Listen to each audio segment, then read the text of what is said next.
It is Monday, 21st of October, 2024. Here we are with God 11. In this video, I'm going to be including some clips from Monty Python. And people might be going, why the hell is he doing that in a video that's supposed to be about questioning the true nature of this realm? Well, all will become clear, but suffice to say at this stage that those guys, the Monty Python crew, knew a thing or two about what this place really is and what created it to what end. That might sound unlikely given the absurdist nature of their material, but as I say, when I get onto those clips, everything will slot into place. I had a very profound visit to a cemetery, Zentral Friedhof Cemetery in Vienna, Austria, when I was out there last month.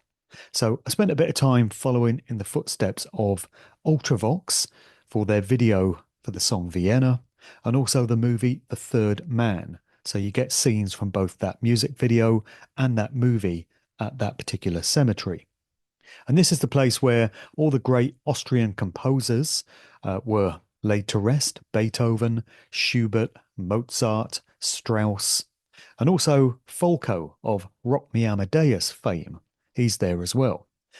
The reason this place had such an effect on me is because looking at the nature of the statues and the monuments that were placed on the burial places there, it made me realize that the so-called elite class must have also known about what this reality is, because so many of the statues depicted human suffering and states of despair and states of hardship and struggling.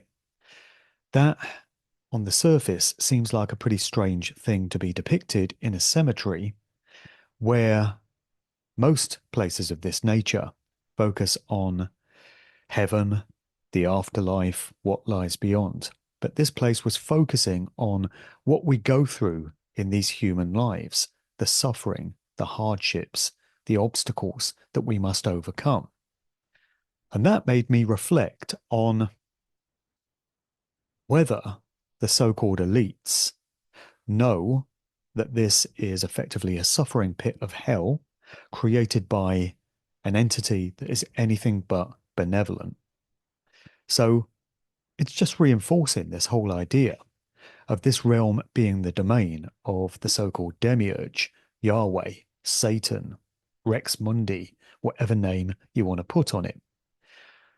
And that in turn got me thinking about what it is that the elites learn in their secret society mystery schools. So Freemasonry, but also all the other expressions of secret societies. What if what they're taught is that this place has been specially set up to cultivate fear, pain, suffering, trauma through all the hardships that we must go through, that we have been somehow tricked or coerced into coming here, into incarnating into physical reality, and that this place is basically a virtual reality construct which operates on a sort of computer code. That's the analogy. So the code arranges itself in certain ways, and it's left to just do its thing by the forces that set it into place. There's no need for any entities to be overseeing what goes on here on a day-by-day basis, because the AI nature of this realm takes care of that for itself. So what if all the teachings of these different groups and all these ancient mystery school religions are actually very simple at their core? And what if the initiates are simply taught that the way to get on in this life is to align yourself with the way it's been coded? So this place seems to facilitate evil, wrongdoing, trampling over other people's rights, taking away their freedoms, enslaving them. Would this not explain why the so-called elites behave in this way. Because they've sussed, they've twigged, they've had it taught to them that this is the true nature of this realm. And if you try and go against all of that by living a moral life full of goodness and trying to help others, trying to be of benefit, trying to uplift and enrich other people, and basically make this world a better place, you are going to suffer hardship. You are going to encounter obstacles in your path. So they've realized that by employing a satanic mindset and an ideology that dictates those kinds of behaviors, they get a much easier run through life. So just think of the convict criminals of the last few years. Think of somebody like Matt Hancock. Yes, I know I keep mentioning him. He's a bit of a pet subject for me because I can't stand the guy and I've had some very impure thoughts about him, let's say. But just think about what Matt Hancock here in the UK was responsible for in terms of the administering of midazolam in the hospitals and the old folks' homes, and the amount of people whose lives that would have ended systematically by design as part of an agenda. Just think of the lying and the deception that that freak did as a matter of course during his months in office, which deliberately coerced people into taking certain medical interventions, which, if they've not already ended their lives prematurely, are very likely to lead to horrific, debilitating health defects for however many years they've got left. That guy was quite happy to go on TV and knowingly lie, usually with a big, smug grin all over his face, and it wasn't a problem for him. Now, think about what the consequences have been for Matt Hancock of doing that. Not a whole lot, right? Still walking around a free man, went on I'm a Celebrity in the Jungle, got paid for appearing in that, openly mocking the public to their face. He had a book out, he made money off of that because gullible fools and idiots went out and bought it. And he's not spent a single night in jail, nor will he ever. He will live out the rest of his days and probably pass away peacefully in his sleep as an old man. Not just Hancock either. I've singled him out as an example, but what about Johnson? What about Whitty? What about Valance? These characters here in the UK. What about Gates and Fauci? What about the dictators like Dan Andrews and all the others in Australia? What about Trudeau? What about all the world leaders that pushed that agenda? Not a single one of them has been called upon to answer for their actions, nor will they. None of them will go to jail. They'll continue walking around free men and free women. So it seems to me that the occult elite rulers, controllers of this realm know that that kind of wrongdoing gets rewarded. And if you want an easy path through life, that's what you've got to do. That's why they cultivate psychopaths through the public school system and through all the trauma that children go through in these places so that they turn out that way, so that they can push those kinds of agendas when these roles get allotted to them. And I think they've figured out that if you try to go against evil and wrongdoing, you have a much more difficult life. This is not me saying that this is what we should all do. Please don't misconstrue it in that way. I'm saying the opposite. I'm saying that those of us who have a conscience and know the difference between right and wrong must continue to exercise that moral compass. And we must do what we can to try and improve the situation in this world. Yes, we are clearly going to reap a load of hardship and a load of shit to wade through as a result. But for me, that's the only way I can live because I have a conscience. I know the difference between right and wrong. And most people do. And that's why most people that I know are going through some kind of hardship or suffering, whereas the so-called elites seem not to. So the coding just seems to arrange itself around you in certain appropriate ways. And I've spoken before about personalized, bespoke situations that we all seem to have in our lives. This would explain apparent synchronicities and synchromysticism, which I used to think was a wonderful thing. I used to think, oh, this is all part of life plans and consequentialism and its energy and frequency and vibration. And yes, it still is all of that. But for the most part, the way I see it now, it's like computer coding of the type that you would find in a piece of software or a virtual reality video game. A couple of personal examples that happened to me. I was driving on the motorway the other day, considering matters of life and death and mortality and such, and a van overtook me. I just happened to glance at the side. It was a van for pure cremation services.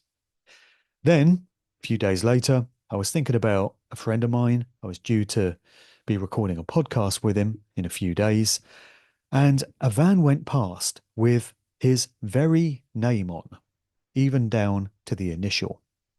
What are the chances of that happening as random chance or coincidence? The odds would surely be several billion to one. So, what was really happening there? Well, the coding that lies at the very base core of this matrix style simulation, if you want to use that analogy, was aligning itself with my thought energy patterns. So that's why I say it is still energy, frequency, and vibration. And the energetic frequencies that you exude draw towards you circumstances, situation, people, places that resonate with that energetic frequency. But also it's computer coding.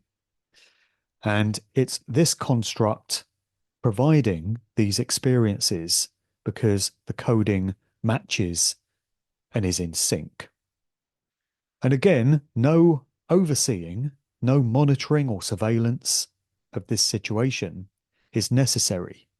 There aren't entities presiding over this place and going, oh, well, he's thinking about that at this point. So let's send that lorry past him with the name on it because that will sync with his individual situation experience.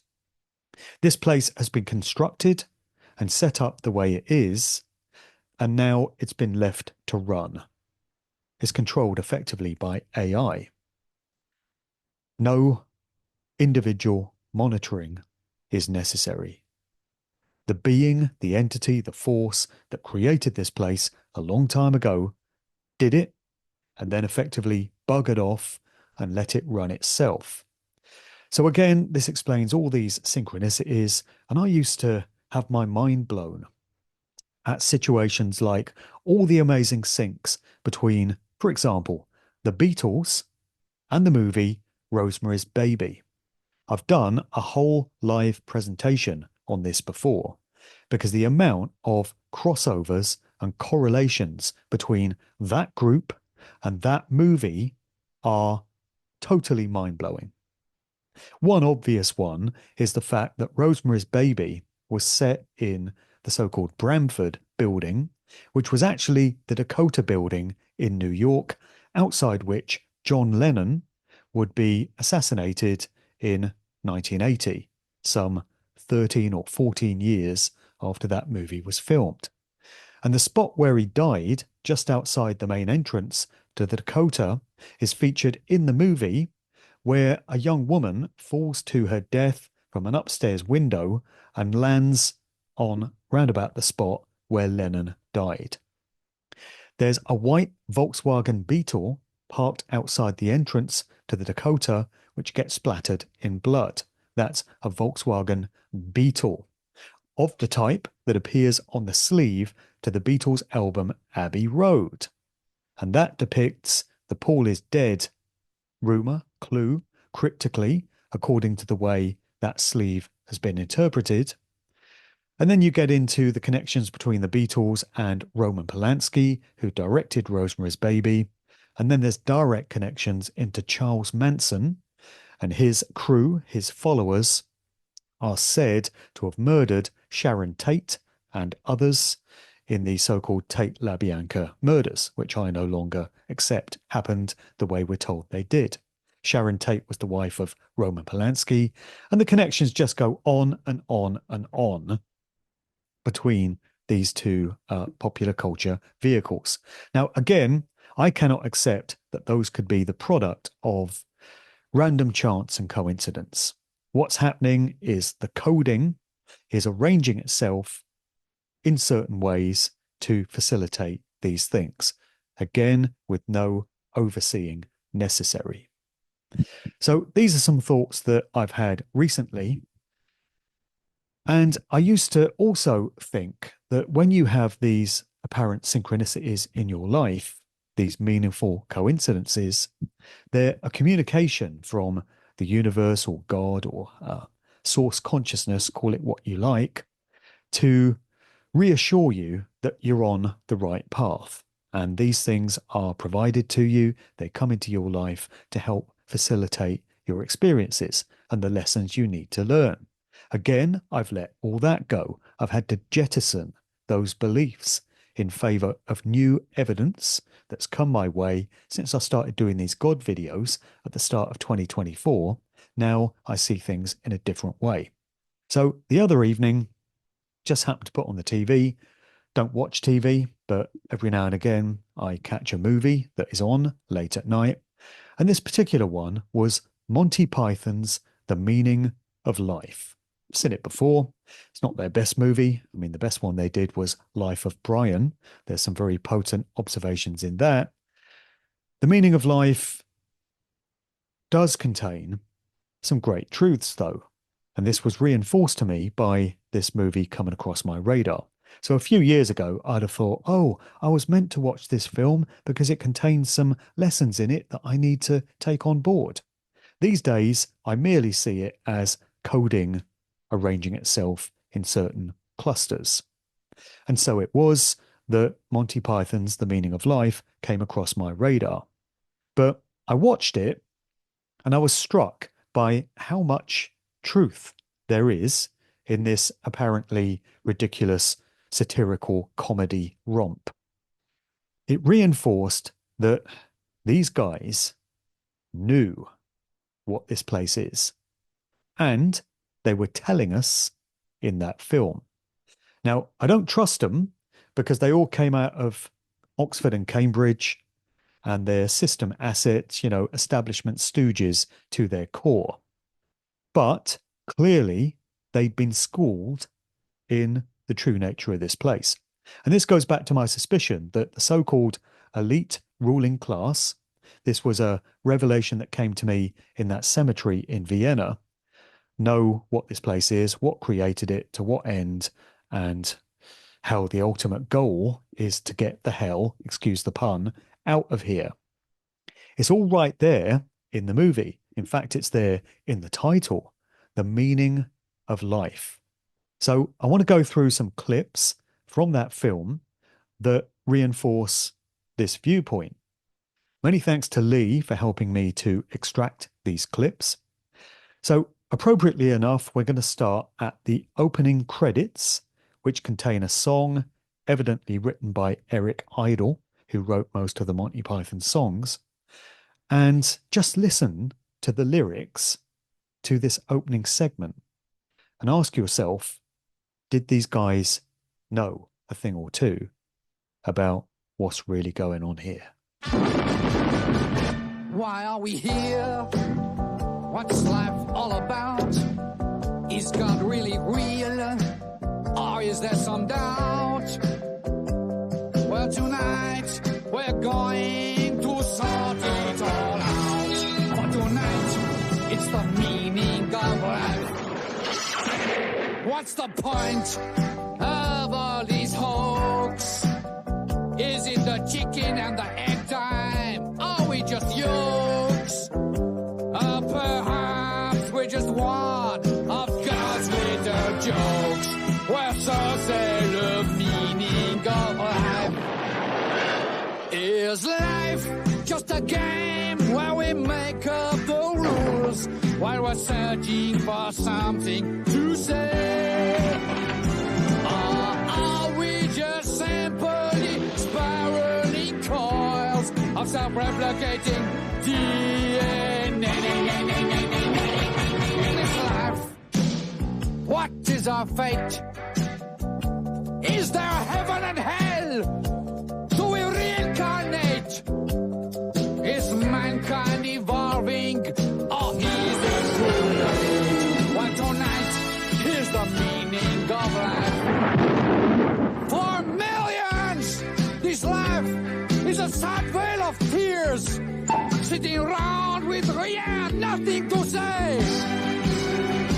While the scientists say we're just simply spiraling coils of self-replicating DNA. So just why are we here? And just what do we fear?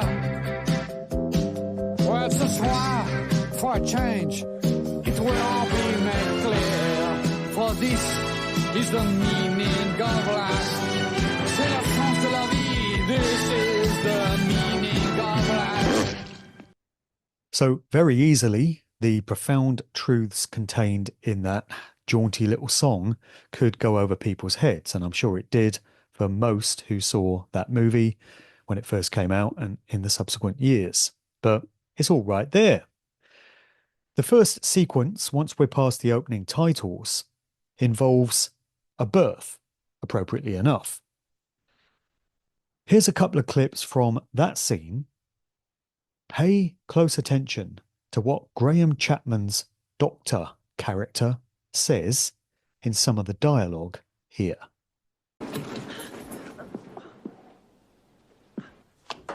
1008.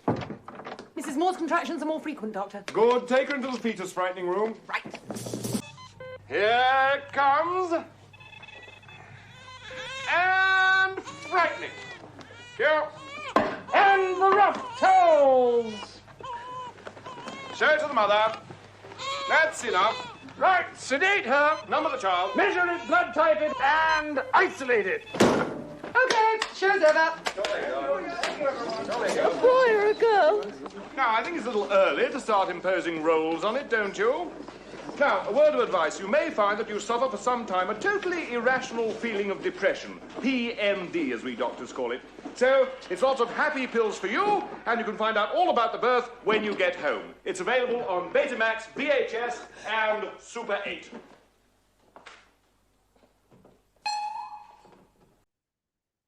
Doesn't that clip just reinforce the traumatic nature of a modern hospital birth?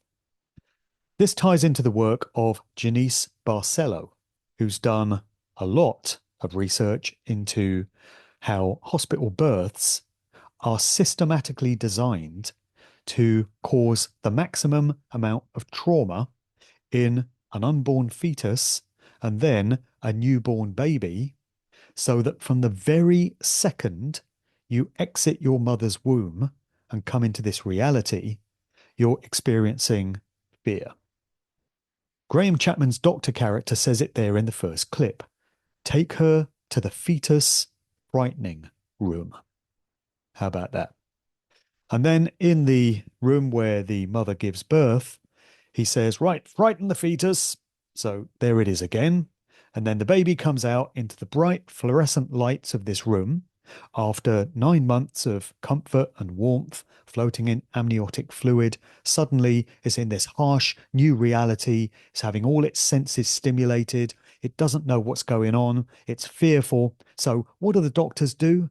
They take the newborn child away from the mother. She glimpses it for a moment. And then the doctor says, right, isolate it. And then they take the baby away. and the mother is just told to trust the doctors, take her happy pills, and do what you're told.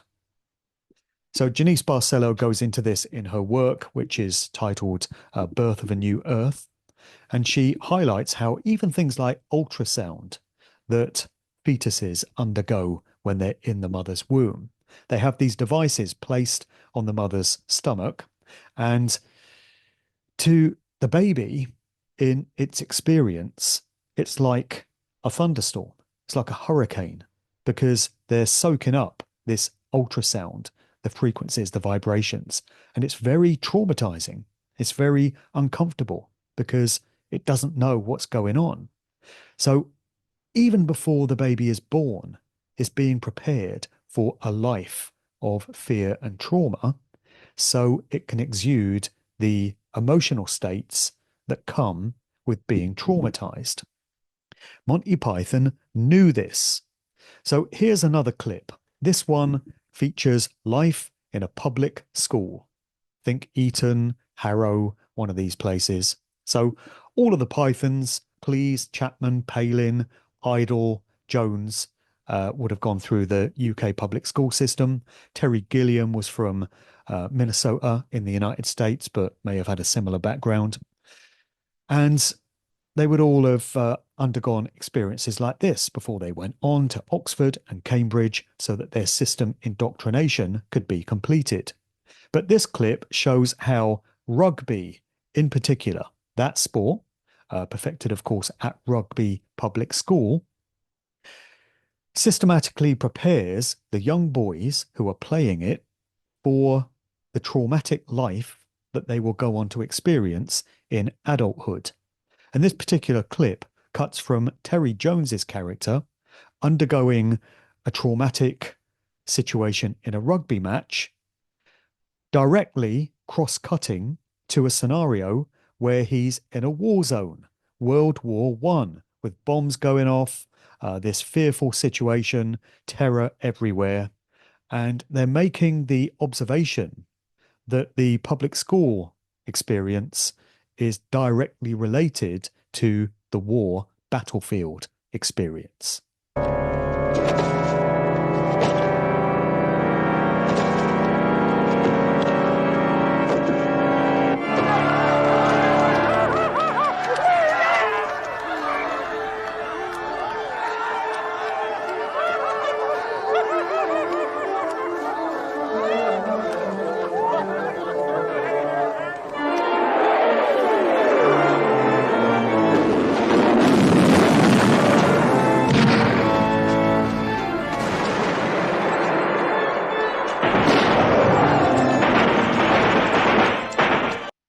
So there's that one. Later on, in The Meaning of Life, we get another of these whimsical ditties from Eric Idle. This one is known as the Galaxy Song.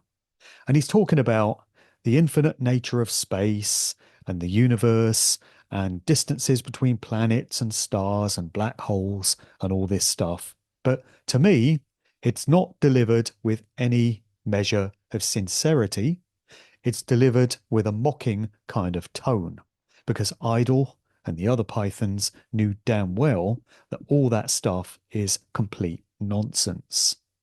We're fed it so that we believe that this Earth is one of many, many, many millions or billions of planets in solar systems and galaxies throughout the universe that just goes on expanding and it never ends, and there's nothing significant about us at all. We're just a little speck in the universe that doesn't really matter.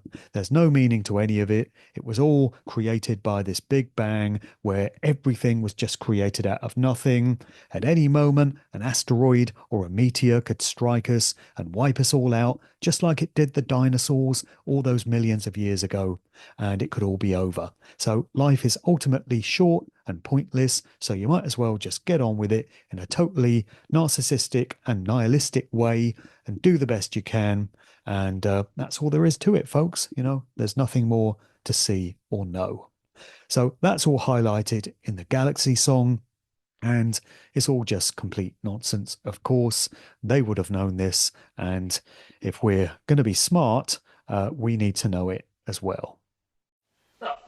Listen to this. Whenever life gets you down, Mrs. Brown, and things seem hard or tough, and people are stupid, obnoxious or daft, and you feel that you've had quite enough, just remember that you're standing on a planet that's evolving and revolving at 900 miles an hour. That's orbiting at 19 miles a second, so it's reckoned a sun that is the source of all our power. The sun and you and me and all the stars that we can see are moving at 1,000,000 miles a day in an outer spiral arm at 40,000 miles an hour of the galaxy we call the Milky Way.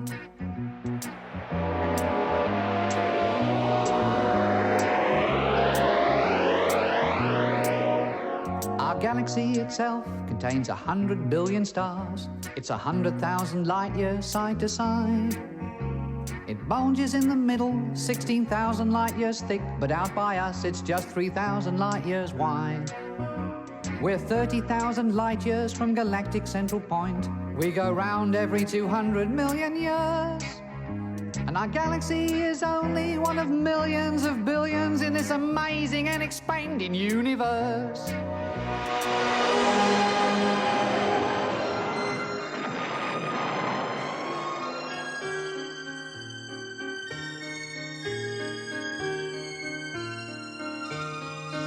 Now, the final clip I'm going to show from The Meaning of Life is also very potent lyrically, and again demonstrates knowledge on the part of the writers of these sequences.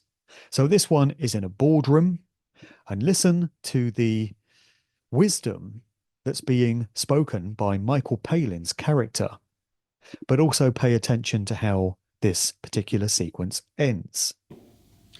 Item 6 on the agenda, the meaning of life. Now, Harry, you've had some thoughts on this? That's right, yeah. I've had a team working on this over the past few weeks, and what we've come up with can be reduced to two fundamental concepts. One, people are not wearing enough hats. Two, matter is energy. In the universe, there are many energy fields which we cannot normally perceive. Some energies have a spiritual source which act upon a person's soul. However, this soul does not exist ab initio, as Orthodox Christianity teaches. It has to be brought into existence by a process of guided self-observation. However, this is rarely achieved owing to man's unique ability to be distracted from spiritual matters by everyday trivia. What was that about hats again? Oh, people aren't wearing enough. Is this true? Certainly. The hat sales have increased, but not pari passu, as our research When you initially... say enough, enough for what purpose? Can I just ask, with reference to your second point, when you say souls don't develop because people become distracted... So how about that? Profound truth being spoken, but the other characters are more interested in trivial nonsense, and they're easily distracted. Isn't that a very sober commentary on the nature of human society? Most people aren't at home to wisdom and knowledge and truth when it's offered to them. They're more distracted by hats or TV or shopping or the football game or McDonald's or whatever it may be. So again, very telling stuff. One more clip to show, and this one is from not The Meaning of Life, but the previous Monty Python movie from 1979, Life of Brian. A very scathing observation on the nature of organized religion and mass mind control belief systems deliberately cultivated to keep the public in their place. So some very profound observations on that in Life of Brian. It was a very controversial film when it was first released, and it got the Pythons into a lot of hot water with religions, with particularly Christian ministers and such, I know the feeling. But that's what that film was all about. Not only that, though, but it also contains a very key scene which seems to hint at foreknowledge on the part of the Pythons of an agenda which would be incoming several decades into the future. So this is the gender fluidity, non-binary nonsense, which is now being embedded into societal groupthink. The idea that there are more than two genders, that men can be women if they want to, women can be men, men can identify as non-binary or something that they're not. The whole gender dysphoria nonsense. This clip hints very strongly at the Pythons knowing damn well that all that stuff was going to be on the way. How? Because they moved in such elite circles as to have been clued up and given an advance warning of what was to come. Check this out.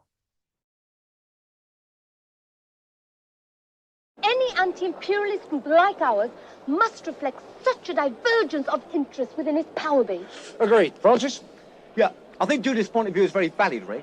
Provided the movement never forgets that it is the unalienable right of every man or woman to rid himself or herself. Agreed. Thank you, brother. Or sister. Where was I? I think you finished. Oh, right. Furthermore, it is the birthright of every man Or woman. Why don't you shut up about women, Stan? You're putting us off. Women have a perfect right to play a part in our movement, Reg. Why are you always on about women, Stan? I want to be one. What? I want to be a woman. From now on, I want you all to call me Loretta. What? It's my right as a man. Well, why do you want to be Loretta, Stan? I want to have babies. You want to have babies? It's every man's right to have babies if he wants them. But you can't have babies. Don't you oppress me. I'm not oppressing you, Stan. You haven't got a womb. Where's the fetus going to gestate? You're going to keep it in a box? Here, I've got an idea. Suppose you agree that he can't actually have babies, not having a womb, which is nobody's fault, not even the Romans, but that he can have the right to have babies. Good idea, Judith. We shall fight the oppressors for your right to have babies, brother. Sister, sorry. What's the point? What? What's the point of fighting for his right to have babies when he can't have babies? It is symbolic of our struggle against oppression. Symbolic of his struggle against reality. Loretta, aka Stan. Does that not speak to life in 2024? Clown world, you might say.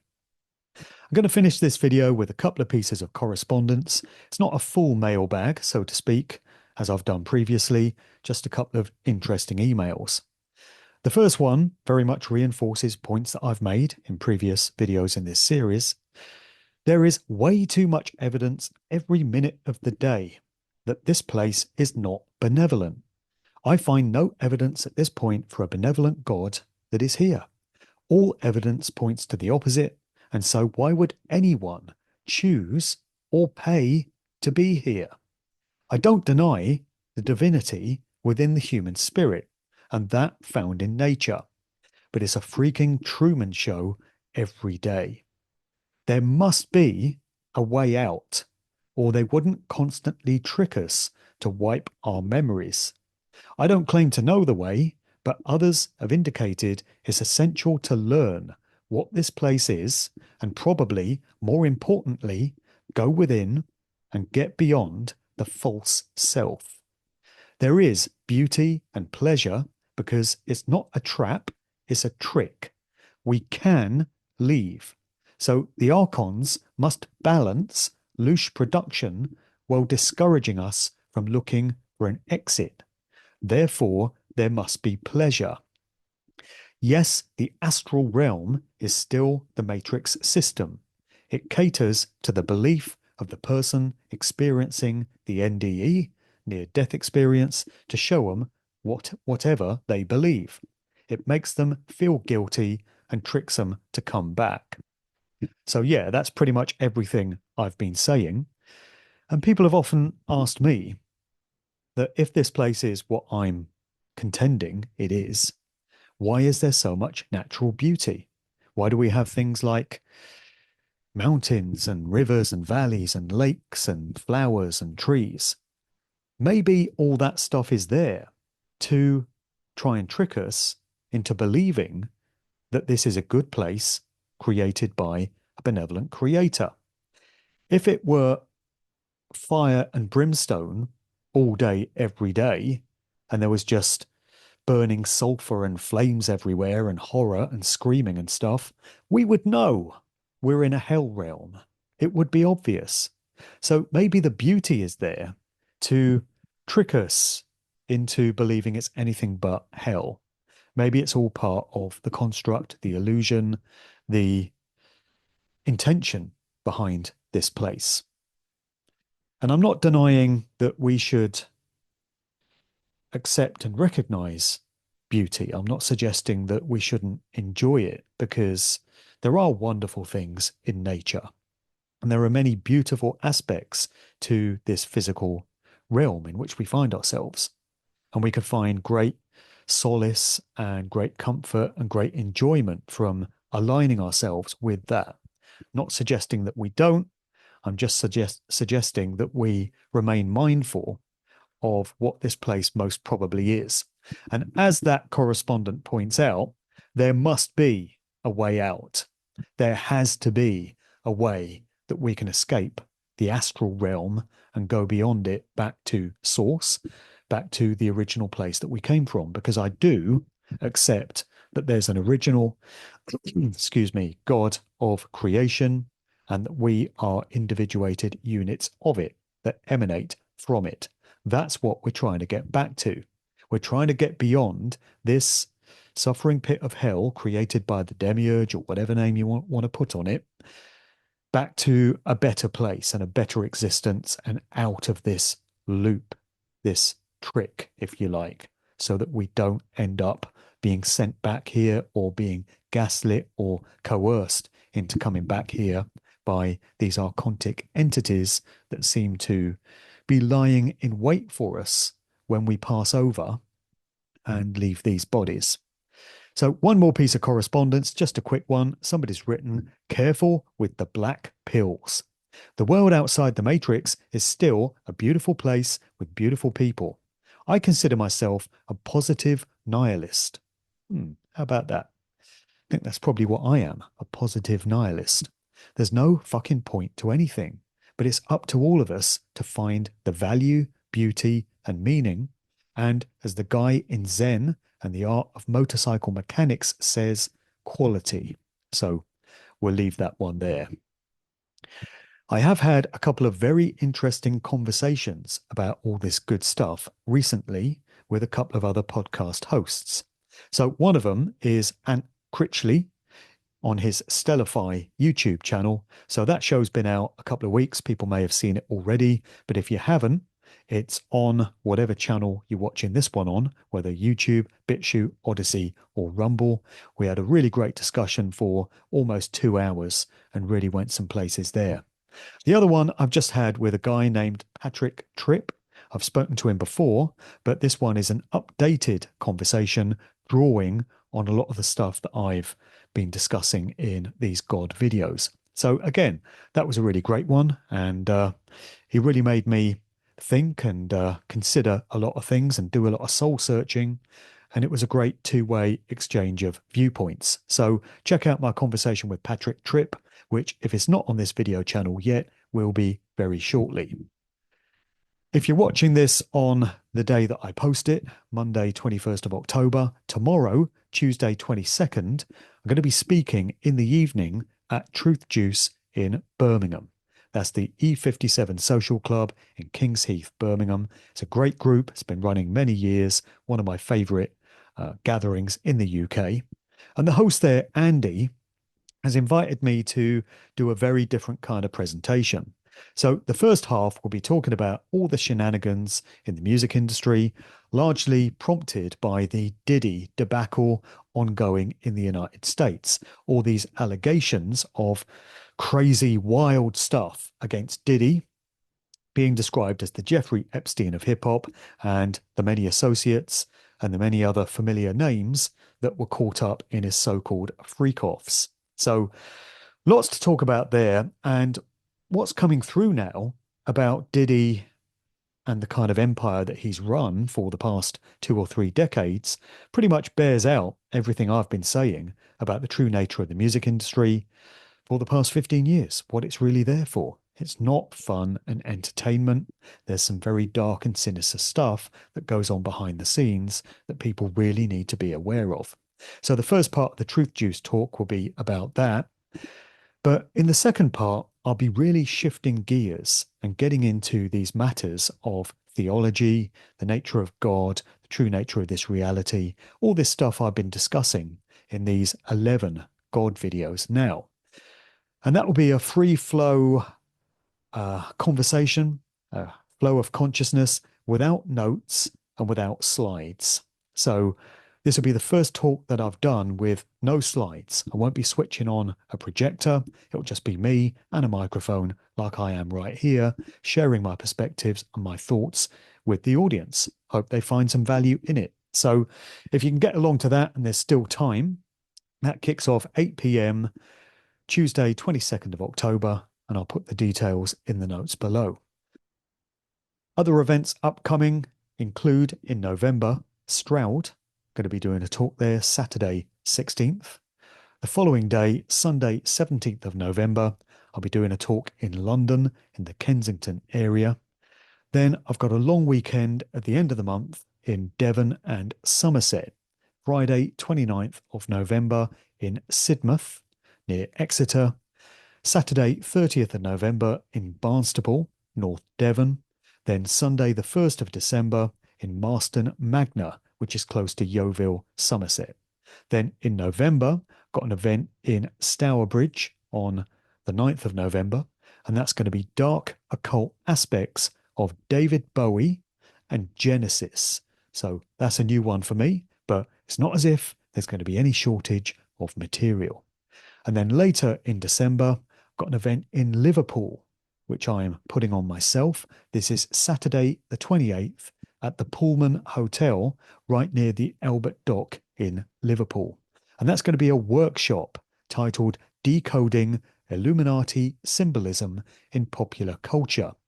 So I'll be going through all these signs and hand signals and sigils and stuff that the so-called elite ruling class place in plain sight through music videos and movies and things of that nature, and breaking down what they all mean and why they get done by all these celebrities. That will be very interactive. I'll be involving the audience in discussion there and partaking in that one. So it's very much of a workshop nature. That's Saturday, 28th of December. If you want to get tickets for that, there's a link in the notes below. Other than that, more Good Vibrations podcasts on the way. I had a great chat recently with Nathan Lucius talking about his new book, Fake Awake. And I've got a conversation with the former Metropolitan Police Officer turned whistleblower, John Wedger, coming up very shortly. He's talking about much of the corruption and the sordidity that he experienced during his many years in the police. And there's a few names in the music industry that crop up as part of that conversation. So watch out for that one. That's coming soon as well. Other than that, if you want to support me in the continuation of my work, you might consider becoming a Patreon supporter. My Patreon channel features video content that I don't post elsewhere. It's exclusive. I've got part of that conversation with John Wedger, which is going on my Patreon. So that's some stuff that he talked about, which won't be going on the regular channel, but you can get access to that if you become a Patreon supporter. And there's other ways of supporting me as well if you choose. via Buy Me a Coffee, via straight PayPal. There's ways of making donations there.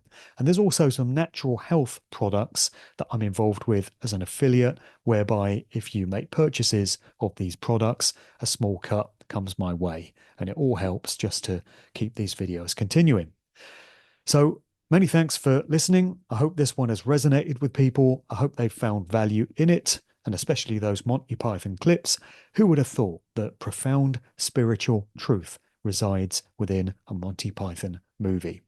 And those guys really did observe that life ultimately is completely and utterly absurd. So the only appropriate reaction really is to laugh at it, right? I'll see you for God 12.